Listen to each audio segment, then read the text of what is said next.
assessment, that's what I'll start off talking about.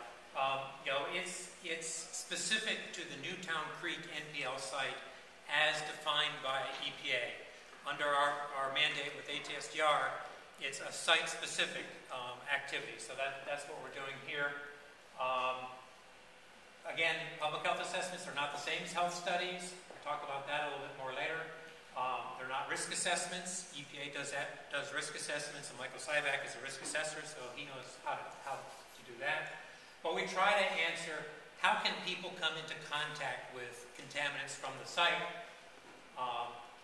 Are they contacted? Are people, neighbors, friends, contacting site contaminants, and how could they be affected?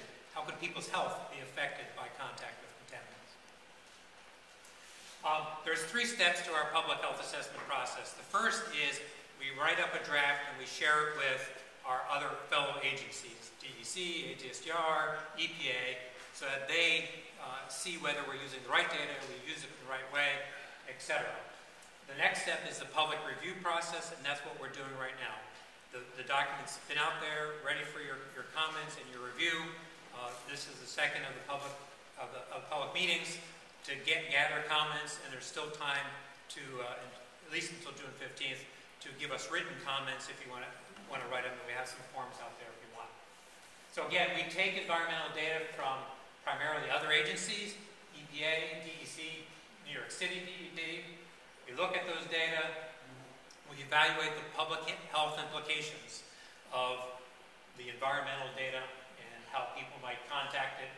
And then one of the main parts of it is we make recommendations to environmental agencies.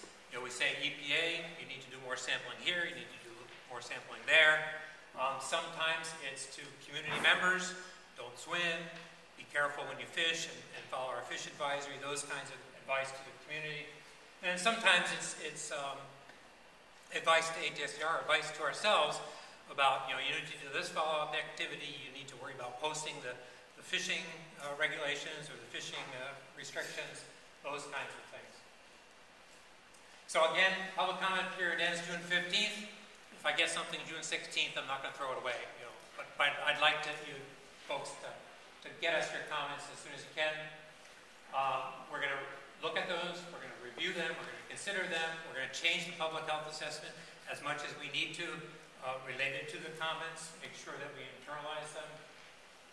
In the back of the final health assessment will be a response to comments, so you'll see your questions and our answers to them. Now, in this case, and we haven't really talked about this yet, EPA still needs to do the remedial investigation. So there are still some data out there that we don't have yet to evaluate. So we're expecting, once we've done the public health assessment and EPA has had time to collect the information, the environmental data that they plan on collecting, we will then evaluate that and produce something that's called a health consultation, which is really just a shorter public health assessment that looks at individual data. So, for example, if we get air data from the EPA, we'll look at the air data and evaluate the public health implications of those data. The map of Newtown Creek is the key for Chris Dorosky. He's the project manager for Newtown Creek for the New York State Department of Health to talk about the site.